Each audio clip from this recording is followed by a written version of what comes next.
Assalomu alaykum qadrli futbol muxlislari.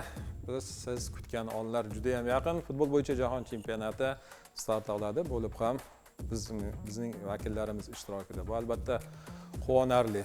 Lekin futbolchilarimiz oldida turgan vazifa qanday ekanligi hammaga ma'lum. Albatta ishtirok va bu orqali biz yurtimizni, millatimizni tanitish yo'lida eng asosiy omillardan birida ishtirok etayotganligimizni inobatga oladigan bo'lsak, qisqasi keyinchalik keyingi yo'llarda biz albatta o'sha boshini tik ko'targan holda bu kabi yo'nalishlarda shahdam qadamlar bilan bardavom harakat qilishimizga zamin degan ma'noda tushunsak bo'ladi. Menimcha bu fikrga hamma qo'shilsa kerak. Yigitlarga, futbolchilarimizga omad tilaymiz. O'ylaymanki, jahon chempionati o'sha chempionlik masalasi bo'lmasa-da, lekin munosib ishtirok etishadi. Bu yo'lda ularga yana bir marotaba omad tilaymiz. Demak, jahon chempionati munosabati bilan sizga taqdim etilayotgan ko'rsatuvimiz navbatdagi J guruhini sizga taqdim etadi. J guruhida xo'p, amaldagi jahon chempioni Argentina terma jamoasi, Avstriya, Yevropadan, Osiyodan Iordaniya va Afrika qit'asidan Jazoir terma jamoalari bor. Men bilan birgalikda studiyada hamkasbim Abror. Abror, Avstraliya, Argentina haqida juda ham ko'p gapirish mumkin. Bo'lib ham amaldagi jahon chempioni Lionel Messini hamma kuzatyapti, hamma qiziqyapti. Muxlislari juda ham katta auditoriyani tashkil etadi. Tarixdan ko'p bilamiz, amaldagi jahon chempionlari dubl, ya'ni qaytadan chempion bo'lish masalasini, chempionlikni himoya qilish masalasida anchagina qiyin holatlarga tushib qolganligini, Argentinada tarkib jihatdan juda ham kuchli, guruh unchalik e'tibor qiladigan bo'lsak, Argentina darajasida qiyin bo'lgan raqibning o'zi yo'q deb tushunish ham mumkin. Menimcha bu hammaga yaxshi tushunarli bo'lib turibdi. Lekini bor, maydon tekis, to'p yumaloq. Nima deysiz? Argentina munosib himoya qila oladimi? Argentina 2022-yilda tarix yozdi. Endi u tarixni qayta yozish umuman boshqa bosim. Bu daraja nuqtai nazaridan o'sha aytib o'tdingiz, u jahon chempioni bo'lgan jamoalar uni himoya qilishi juda qiyin. Rostdan ham o'sha bu har qanday sport turida ishlaydigan tizim, o'sha chempionlikni qo'lga kiritishdan ko'ra uni himoya qilish qiyin degan. Argentina avlod jihatidan juda ham kuchli va Argentinani bitta zo'r tomoni bor, jamoa bir oila. Masalan, Messi jamoada yetakchimi? Bo'ldi. Hamma Messi uchun o'ynaydi. Bu yerda aniq. Messini yoqlamaydiganlar jamoaga chaqirilmaydi. Shu tomondan juda zo'r, hamma Messi uchun o'ynashga tayyor, hamma Messini atrofida birikishga tayyor, jamoa uni atrofida qurilgan. Lekin bu safargi mundialga Argentinadan ko'ra kuchliroq tayyorgarlik ko'rib kelgan, Argentinadan ko'ra tarkibi kuchliroq bo'lgan jamoalar ham yetib kelyapti, ayniqsa Yevropa jamoalaridan. Shuning uchun Argentinaga bu yilgi mundialda oson bo'lmaydi chempionlikni himoya qilish. Lekin bu degani 100% Argentina chempion bo'la olmaydi degani emas. Chempionlik uchun favoritlardan biri va tarkib ham yetadi. O'sha asosan o'sha jahon chempioni bo'lgan futbolchilar, jahon chempionligini ta'minini tatib ko'rgan futbolchilar, bu bosimni his qilib ko'rgan futbolchilar, aynan o'sha tajriba ularga yordam berishi mumkin Argentina terma jamoasiga. Hozir aytib o'tdingiz, tarkibdagi barcha o'yinchilar Messi o'yini hisobiga terma jamoadagi o'yin shaklini, taktikasini shakllantiradi deb. Xo'p, o'yinchilar tayyordir. Messi tayyormikan? Messi oxirgi 2 oyda oladigan bo'lsak, mana shu may oyi va aprel oyida oladigan bo'lsak, juda zo'r formada.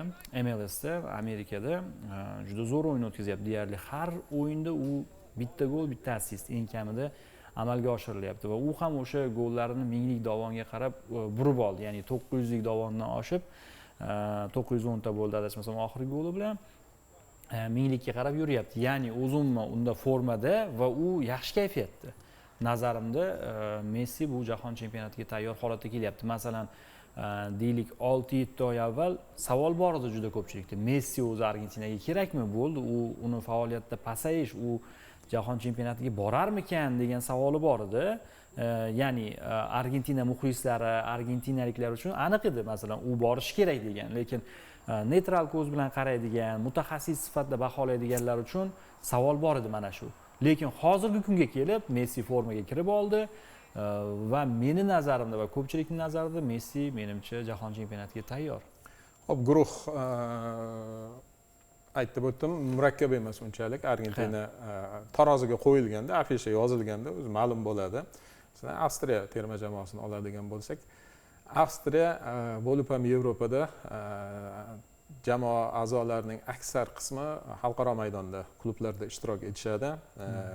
Yevropa futboli jahonda ancha yuqori o'rinda turadi. Shuni inobatga oladigan bo'lsak va Qatardagi o'sha Argentina Saudiya Arabistoni o'yinidan kelib chiqadigan bo'lsak, asosiy raqib Avstriya sifatida qoladimi yoki Iordaniya va Jazoir? Jazoir ham Afrikaning eng kuchli jamoalaridan biri. To'g'risini aytadigan bo'lsam, Jazoirchi bu guruhda eng oldindan aytib bo'lmaydigan jamoa. Undan nima kuchni bilib bo'lmaydigan jamoa. Lekin Jazoir bu Afrika futbolining eng yorqin jamoalaridan biri. Faqat Riyad Mahrez emas, u yerda tarkibni bir tekis shakllanganligi bor masala. Jazoirga kelgan yevropaliklarning avlodi bilan shakllangan jamoa ekanligi ham bor. Masalan, Zidanning o'g'li Jazoir terma jamoasida. Milanda o'ynaydigan Bannister o'yinchi. Salim Akersmi? Yo'q, hozir men ham Ismoil bin Nasr. Ismoil Salim Akers men ham adashtirib qo'ydim. Ismoil bin Nasr. O'zimman Jazoir terma jamoasi yaxshi terma jamoa. Menimcha eng ko'p sensatsiyalar mana shu guruhda Jazoir bilan bo'lishi mumkin. Masalan, Avstriyani Jazoir yutib qo'ysa, men uchun hech qanaqa ajablanarli jihat bo'lmaydi. Chunki jamoa shunga qodir va Jazoir terma jamoasi doimiy o'sha hujumkor, stabil o'yin ko'rsatgani uchun ham aytayapman, Argentinaga qarshi ham eng kutilmagan o'yinni shular ko'rsatishi mumkin. Avstriyada masalan tizim o'laroq Ralf Ragnikning uslubini bilamiz. U gegen pressingga asoslangan o'yin qurgan, pressingli o'yin o'tkazadi. Avstriya terma jamoasi so'nggi yillarda juda zo'r o'syapti. Ralf Ragnik aynan bir-birini topishdi-da u yerda. Ragnik Manchester Uniteddan ketgandan keyin Avstriyaga bordi va Avstriya tizimli tarzda o'sib boryapti. Yevropada so'nggi yillarda eng katta o'sishga erishgan terma jamoalardan 3 tadan deb oladigan bo'lsak, bittasi aynan u Shveysariya bilan Avstriya terma jamoasi. Shu uchun Argentinaga guruhda juda oson bo'ladi ham deyish qiyin-da. Jazoir bilan Avstriyani o'zi ham ulardan kuch olib qo'yishi mumkin. Shuni nazarda tutayotgandim, lekin juda katta auditoriyada aynan o'sha standart holatga duch kelyapmiz. Guruh favoriti Argentina, ikkinchi o'rin Avstriyaga berilyapti, uchinchi o'rin siz aytib o'tganingizdek o'sha kutilmalar ehtimolida bosh mavzuda turadigan Jazoir terma jamoasi ko'rilyapti va 4-o'rinda o'sha bizga o'xshab ilk marotaba ishtirok etayotgan Iordaniya terma jamoasi ko'rilmoqda. Argentina arablar bilan hozir gapingizdan kelib chiqib aytayapman. Arablar bilan qanchalik necha marta o'ynaganini hozir bilmas ekanman. Eslashga harakat qildim, hech narsa eslay olmadim. Qiynalish ehtimoli va ruhiy jihatdan o'sha jahon chempionati, ya'ni Qatardagi holatga tushib qolish ehtimoli sabab balkim guruhda favorit o'zgaradi. Chunki Janubiy Afrikada o'tgan jahon chempionatida Fransiyani holatini ko'pchilik eslasa kerak. Kutilmaganda, chunki yulduzlar juda ham ko'pda. Lautaroni o'zi qanday xarakterga ega ekanligini bilamiz. Messi bu bo'lganiga ancha bo'lgan. Mana shunaqangi jihatlar ham xalaqit qilib qolish ehtimoli bormi ekan? Lekin terma jamoa bosh murabbiy bunga qanday qarar ekan? Savollar juda ham ko'pda. Ko'p biriktirish masalasi ham bor, lekin ko'proq baribir Argentinaga Scaloni Messini yoqlaydigan futbolchilarni chaqirgan. Messi bilan aloqasi yaxshi bo'lmagan. Masalan, o'sha Inter Miami'da o'ynayotgan vaqtda boshqa MLS o'ynaydigan argentinalik futbolchilar Messi bilan urushgandan keyin terma jamoaga chaqirilmaganligi haqida o'zlari ko'p gapirib berishgan. Terma jamoada Messi borku, shunaqa hodisalar juda ham ko'p uchrayapti-da. Lekin bu ishlayapti-da. Buni hech kim natija zo'r. Ishlayotganligi uchun hech kim inkor qila olmaydi. Murabbiy aytadi, masalan, men natija uchun qo'limdan kelgan hamma ishni qildim, natija uchun menga shu kerak edi, shuni qildim deydi. Jahon chempioni bo'ldi. Jahon chempioni bo'lmasdan yarim finalga borib yoki finalda yutqizganda ham hech kim Scalonini qora ola olmasdi. Ish beryaptimi? Qiladi va bir tomonda Messi bunga arziydi ham. Baribir jahon futbolidagi eng katta ikki shaxsdan bittasi hozirgi kunda Lionel Messi. Shu uchun uni atrofida jamoa qurayotgan inson nazarimda adashmaydi. Messi ham bo'lib juda bir xudbin emasda u. Ya'ni ko'rpani faqat o'ziga tortadigan yem o'xshamaydi. ammo Lautaro bilan o'sha sal bo'lishi mumkin muammo. U baribir hujumda ko'proq narsani o'ziga olishni xohlaydi. Lautaro shuningdek u faoliyatining eng yuqori nuqtasiga qarab chiqib keldi.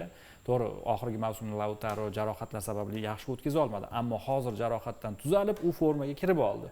Endi shu uchun Lautaro eng oldingi chiziqda o'ynaydi, hujumchi ortida Messi bilan o'ynashi yoki qanaqadir almashishi, ba'zi pallalarda Lautaro zaxiraga o'tirishi kerak bo'ladi. O'shanda uni reaksiyasi qanday bo'lishi qiziq. Chunki Lautaroni zaxiraga olish varianti ham bor Argentinada.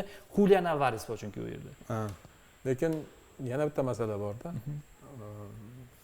Bosh murabbiy qanchalik asosiy tarkibda Messiga o'rin beradi? Men 100% deb o'ylayman. Scaloni Messini juda yaxshi ko'radi. Juda yaxshi ko'radi. Chunki temp boshqa bo'ladi, surat boshqa bo'ladi.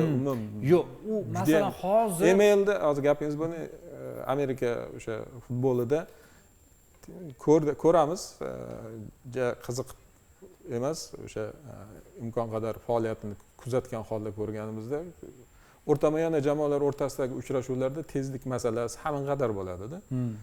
Jismoniy holat xohlaysizmi, yo'qmi, o'sha qozonni ichiga tushganingizdan keyin o'sha atrofdagilarga moslashishga to'g'ri keladi. Masalan, ko'p intervyularda ko'rganmiz, jismoniy holat yaxshi emas edi. Bu o'zimizda ham butun dunyoda shu holat bo'ladi. Yetarmikan degan ma'noda Messining imkoniyatlari. Messining imkoniyatlari yetish-yetmasligini murabbiy va shifokorlar aniq biladi-da. Men o'ylayman yetadi. Shu jihatdan kelib chiqib asosiy tarkibda o'ynashligi. Men o'ylayman mana bunaqa qiladi. Agar birinchi, ikkinchi turda natijasini yaxshi olsa, uchinchi turda dam beradi aniq. Play-offga chiqish oldidan. Lekin Scaloni Messiga birinchi o'yinda 100% asosiy tarkibda vaqt beradi, hattoki 90 daqiqa to'liq o'ynashga imkoniyat beradi. Chunki u Messini yoqlaydi. U inson va Messi jamoada juda katta shaxs deb hisoblayman men. Juda katta shaxs. Bitta narsani mana bitta voqeani aytaman. Mening bir tanishim 2024-yilda Argentinaga borgan. Futbol masalasida o'sha O'zbekiston terma jamoasi, O'zbekiston yoshlar terma jamoasi Argentina bilan o'ynagan. Messi bilan rasmga tushgan. Messi kelgan. Ana endi qarang, u Argentina futbol federatsiyasida Messi shunaqa katta shaxski, Messi kelishidan bir kun oldin federatsiya o'sha o'yin bo'ladigan stadion atrofida asfalt yotqizilgan. Keyin hazillashib so'ragan, kimdir kattaroq shaxs kelyapti desa, Messi deyishgan. Ochiqdan ochiq. Asfalt yotqizilgan, o'sha stadion qarorgohi atrofida devorlarda qo'riqchilar paydo bo'lgan, shu darajada katta shaxs ekan deb gapirib beryapti. Biz uchrashishimizdan oldin Messi bilan deyapti, ingliz tilida gapirmaysan degan shart qo'yilyapti. Ingliz tilini juda yomon ko'rar ekan Messi. Inglizlar qaysi tilda gaplashish kerak? Ispan tilida asosan. Endi Argentinaning inglizlar bilan muammosi bor o'zi. Messi umuman yoqtirmas ekan bu narsani. Shunaqa gaplar gapirib berganki, men juda katta shaxsligini o'shanda his qilganman Messini. Va jamoada ham rostdan o'zimda qaralsa Messi katta shaxs. Agar u yerda Scaloni Messi bilan o'zaro kelishib, Leo, Adash, ikkalamiz kelishimiz kerak hozir, vaziyat mana bunaqa desa, Messi ko'nishi mumkin, lekin to'g'ridan to'g'ri qanaqadir muloqotsiz uni zaxiraga olib qo'yishiga men ishonmayman. Chunki Scaloni'ni o'zi juda yaxshi ko'radi-da Messini. O'zi jahon futbolida, hozirgi zamonaviy jahon futbolida bu narsa bor. Terma jamoaning asosiy o'yinchisi bilan bosh murabbiy kim bo'lishidan qat'iy nazar, Mourinho bundan istisno bo'lsa kerak, faqat yoki shu shakldagi ayrim murabbiylar o'sha terma jamoa yetakchisiga borib, chaqirib emas, oldiga borib masalani muhokama qilish ehtimoli ko'p kuzatilyapti. Masalan, Portugaliya terma jamoasi bosh murabbiyi ham Saudiyaga Ronaldoni oldiga bordi-da. Shunaqa. Boshida bo'lganda. Martins gaplashgani oldiga borib, Saudiyada bir kecha suhbatlashib, qaytgani haqida ommaviy axborot vositalarida orqali eshitgandik. Bu qaysidir ma'noda o'sha qolipli bo'lmasa ham qolipga tushib borayotgan, an'anaga aylanib borayotgan jihatda. Jamoada ta'sir doirasi katta-da bu ikkalasi. Iloji yo'q. Endi dunyo futbolida katta, u asfalt yaxshi asfalt. Agar bir orol bo'lib turib, orolning ichida ko'l bo'lish kerak desa, ko'lni ham qilib berishadi. Muammo yo'q unga. Xo'p, juda katta shaxs ekan. Juda katta. O'sha juda katta shaxs bo'lganligi uchun ham ko'proq Messi atrofidagi holatlarga to'xtalayapmiz. Jahon chempionati o'sha kutilmagan hodisalarga boy bo'lishligi bilan ham har bir jahon chempionatini oladigan bo'lsak, o'ziga yarasha jihatlari bor. Qaysidir jihat shov-shuvli bo'ladi, qaysidir jihat ayrim faqat mutaxassislar tomonidan tushuniladi. Ko'pda shaklda shamoyili. Bunisida aynan Messi yoki Cristiano Ronaldo aynan mana shu holatda bosh rolni o'ynamasligi kerak degan o'sha xayoldaman. Sababi ular uchun oxirgi imkoniyatdir balkim. Cristiano Ronaldo yana o'ynayman deb intervyu beribdi. Keyingisida ham bilmadim, mayli qancha o'ynasa shuncha yaxshi. Kecha o'qib qoldim qaysidir manbadan. Yomon emas va shu sababli ham ular futbol muxlislariga qanchalik o'sha katta quvonch bag'ishlagan bo'lsa, hissa qo'shgan bo'lsa, munosib tarzda ketishlari kerak-da. Mana shuning uchun ham xohlaymizmi yo'qmi, nafaqat siz bilan men, butun dunyo aynan mana shu jihatga e'tibor qaratmoqda. Demak, Argentina terma jamoasini J guruhida yetakchi sifatida qoldiraveramiz, shundaymi? Ha. Yetakchi sifatida, lekin bu 100% Argentina 9 ochkolik natija bilan chiqadi degani emas. Argentina ochko yo'qotishi ham mumkin guruhda. Qoqilish bo'lishi ham mumkin demoqchiman. Chunki jahon chempionatlarigacha baribir taxminlar ko'pincha kutilmagan natija bo'lib qolishi mumkin guruh bosqichida. Shu tomonda masalan Argentina Qatarda ham hamma 100% bilan chiqishini taxmin qilgan, lekin birinchi o'yinda Saudiya o'zini hunarini ko'rsatgan. Yaxshi ma'noda. Endi birinchi o'rin bilan chiqadimi yo boshqacha holat bilan chiqadimi, Argentinani oldida yana boshqa vazifalar ham bor. Bitta Messini o'zida individual vazifa borki, u ham bo'lsa Cristiano Ronaldo bilan o'zaro raqobatni o'sha eng oxirgi yuqori nuqtada, pik nuqta deyishadi. Yana bir marotaba bahsda ishtirok etib ko'rish. Bu birinchisi. Ikkinchisi, Argentina terma jamoasi tarixda 6 marta finalda o'ynagan, 3 marta chempion bo'lgan. Germaniya va Italiya turibdi oldida. Ularga yetish va quvib o'tish masalasi bor. Intriga juda ham kuchli-da Argentinada. Ya'ni vazifa keragidan ortiq yuklama ko'payib ketgandek tuyuladi. Menimcha Argentina terma jamoasining muxlislari juda ham ko'p O'zbekistonda, bo'lib ham Messini muxlislari. Jamoasi bilan maza qilib jahon chempionatida ishtirok etishini tilakdoshimiz o'zbekistonlik muxlislarga ham. Avstriya terma jamoasi haqida gaplashsak, Avstriya bir marta 3-o'rinda olgan. 20-asrning o'rtalaridagi, adashmasam 1954-yilgimi, 56-yilgi jahon chempionatida 3-o'rin qayd etilgan. Bizga o'xshayapti. 28 yil bo'lgan ekan jahon chempionatida ishtirok etmaganiga, 1998-yilgi jahon chempionatida ishtirok etgan ekan Avstriya terma jamoasi va 28 yillik tanaffusdan so'ng yana ishtirok etyapti.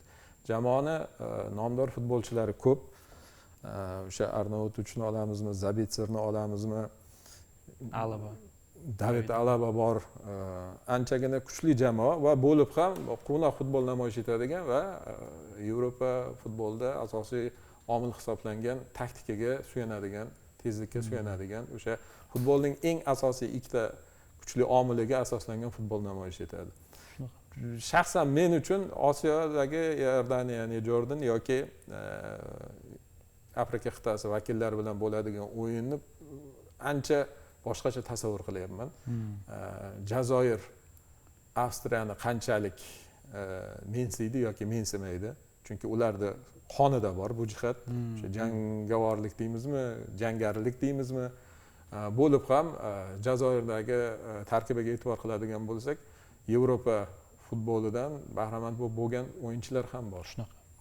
Menimcha intriga umuman boshqacha shaklda bo'lsa kerak. Shaxsan mana shu Argentina endi to'g'ri, Argentinada xohlaydimi, yo'qmi, ikkinchi jamoa bo'lib ishtirok etadi. Lekin mana bu ikkita raqib bilan Iordaniyani imkoniyatlarini nima uchundir juda ham ko'pchilik past baholayapti. Hozir uni ham to'xtalib o'tamiz. Lekin jamoa Saudiyadek guruhdagi gegemonlar orasida jahon chempionatiga chiqib kelishga muvaffaq bo'ldi-da. Hop, Avstriya Jazoir o'yinini qanday tasavvur qilamiz? Avstriya Jazoir o'yini o'z Avstriya tomonidan keladigan bo'lsak, Yevropada boya aytdim-ku, so'nggi 2-3 yilda eng katta o'sishga erishgan terma jamoa deb, shunaqa jamoa qurdiki, Ralf Rangnick o'zining uslubida, boya ham esladik, o'sha gegenpressingni raqibga nafas oldirmaydi. Avstriya bilan o'ynashni hozir juda ko'pchilik xohlamaydi. Ular Rangnickning jamoasichi xuddi shvetsarcha soatga o'xshab hamma narsasi to'liq ishlaydigan jamoa. Aynan. To'g'ri, yulduzlari bor, lekin ular jamoa o'yindagi tempni, o'yindagi boyagi xaos deymiz-ku, kutilmagan narsalar bo'lib ketadigan, ularning o'yinida unaqa narsa bo'lmaydi. Ular to'liq boshqaradi. Argentina uchun ham, Jazoir uchun ham eng noqulay tomoni mana shu hozir. O'zi Yevropada ham ko'pchilik o'ynashni xohlamaydi Avstriya bilan. Juda zo'r jamoa shakllantirdi. Shu tomondan Avstriyaga men yuqoriroq baho beraman Jazoir bilan o'yinda. Argentina bilan o'yinda ham ochko olish mumkin bo'lgan jamoa sifatida qarash mumkin bemalol. Chunki bir tekis shakllantirilgan jamoa tizim ishlaydi, to'liq tizim ishlaydi.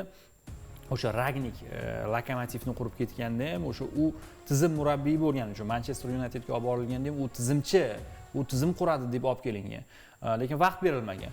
Yakunda mana Avstriyaga keldi, Avstriyada o'zi xohlagandek jamoa qura oldi deb o'ylayman. Shuning uchun Avstriya Jazoir bilan o'yinda men favorit sifatida qarayman. Jazoir hech kim kutmagan narsa. Nima ularning yashirin quroli nima ekanligini oldindan aytib berish qiyin. Marrezmi, ya'ni individual mahoratga tayanadimi yoki jamoa sifatida kuchlimi yoki afrikancha futbol. Jazoirda shunaqa narsa borki, Eldor aka, mana siz tarixan ham ko'rgansiz ularni. Afrikancha kuch ham bor.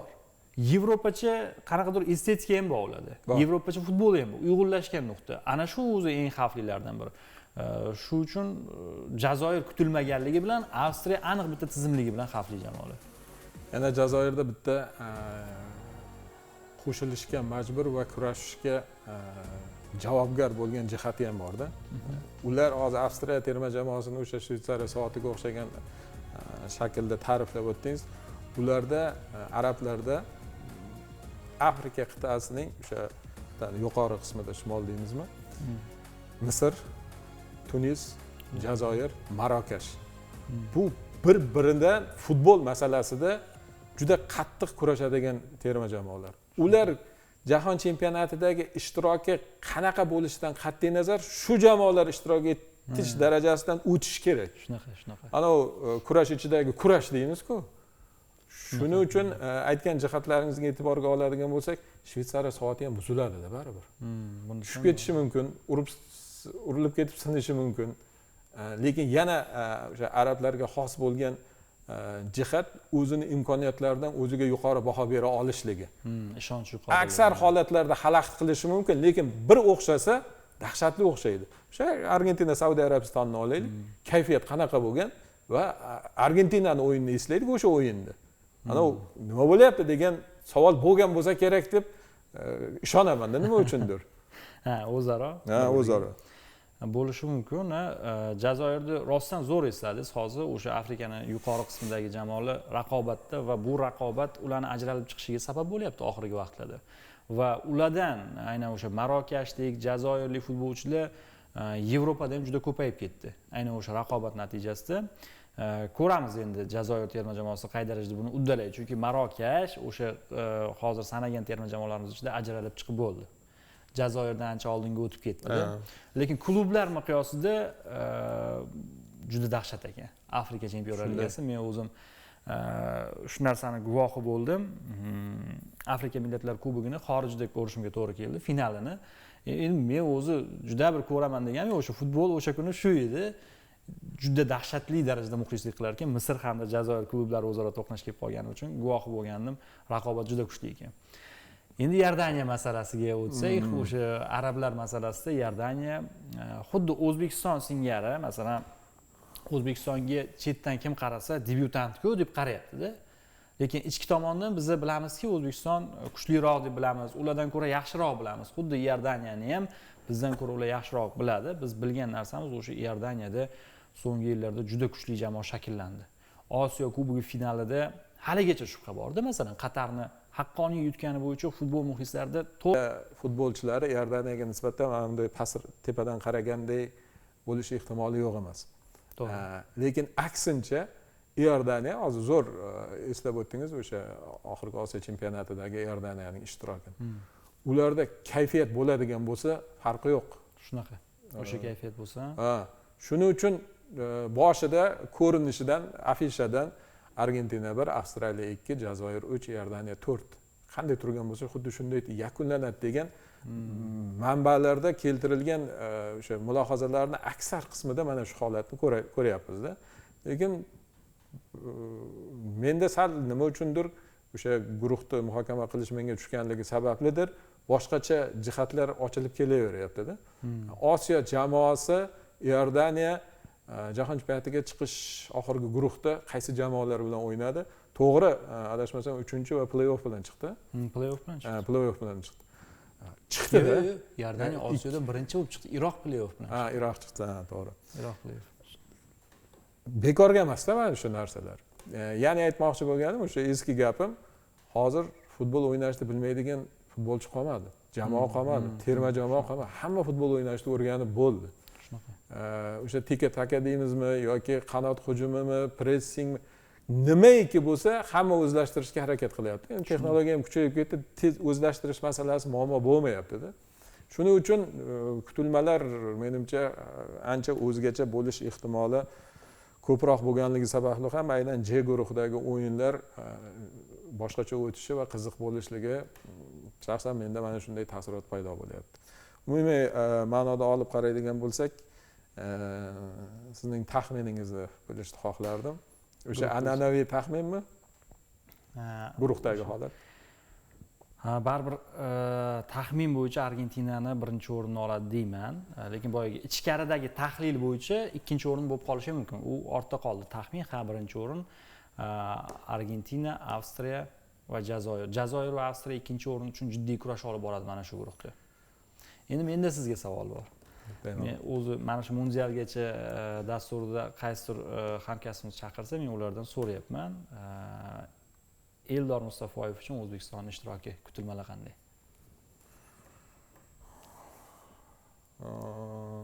Ajoyib va o'ta qiyin savol, lekin maroqli deydi. Shukurlagan kelding. Sizlardan ko'proq bizning avlodimiz hissiyoti ko'proq bu masalada. Sizlarnikidan ko'proq. Chunki bu terma jamoa qanaqa yo'llarni bosib o'tganini biz ko'rganmiz, bilamiz. Sizlar eshitgansizlar. Ko'rishgan eshitganmiz. Endi ko'rish hozir qiyin emas, o'sha videolarni bemalol izlab topsa bo'ladi, lekin ichida jarayonda ishtirok etganmiz. Qancha terlar to'kilgan, qancha yig'lashlar bo'lgan, qancha fitnalar, qancha o'sha tushunmovchiliklar, yo'l juda ham og'ir bo'lgan. Lekin baxt hozirgi avlodga kulib boqdi. Tomoshabiniga ham, futbolchisiga ham. Shu avlodlar orasida xursandligimdan va jahon chempionatida o'zbek futbolchilari, o'zbek bolalari futbol o'ynashi, jahon chempionligi uchun kurashayotganligini o'zi men uchun ham sharaf, ham katta baxt deb bilaman. Qanaqa o'yin namoyish etadi, qanaqa natija bo'ladi, kim qanday o'ynaydi. To'g'risi shu kunni ko'rish uchun biz tayyor edik. O'sha kun keldi. Endi bu yog'i nima bo'lsa Xudodan Allohdan. Yigitlarga omad tilaymiz, lekin bir narsani bilaman. Husanov va Shomurodov o'sha transferlardan keyin o'zbek futboliga bo'lgan qarash mutlaqo o'zgarib ketdi. Mana shu atrofda sal nariroqdagi futbol olamida yashayotgan ayrim kimsalarni o'sha qarashlari o'ziga o'zi xalaqit qilib boshladi. Bu jahon chempionatidan keyin Husanov, Shomurodov kabilar ko'payadi. Sizdan kecha bitta joyda ko'rib qoldim. Fransiyada televideniyasida Abbos muhokama qilingan. Oston o'rindim ikkalasi. Aynan ikkalasi terib olinganda, o'sha ajratib olinganda qattiq muhokama qilyapti. Bittasi aytayaptiki, Abbos jarohatlar sabab terma jamoada ham, Bashaq shaharda ham uncha ko'p o'yin amaliyotini o'tkazmadi. CSKAdan o'tgandan keyin darhol o'yinga tushib ketishi bo'lgan voqealarni muhokama qilyapti-da. Lekin uni potensiali qanaqa ekanligini CSKAda ko'rganmiz deyapti-da. Bu hali hammasi emas deyapti Abbosda.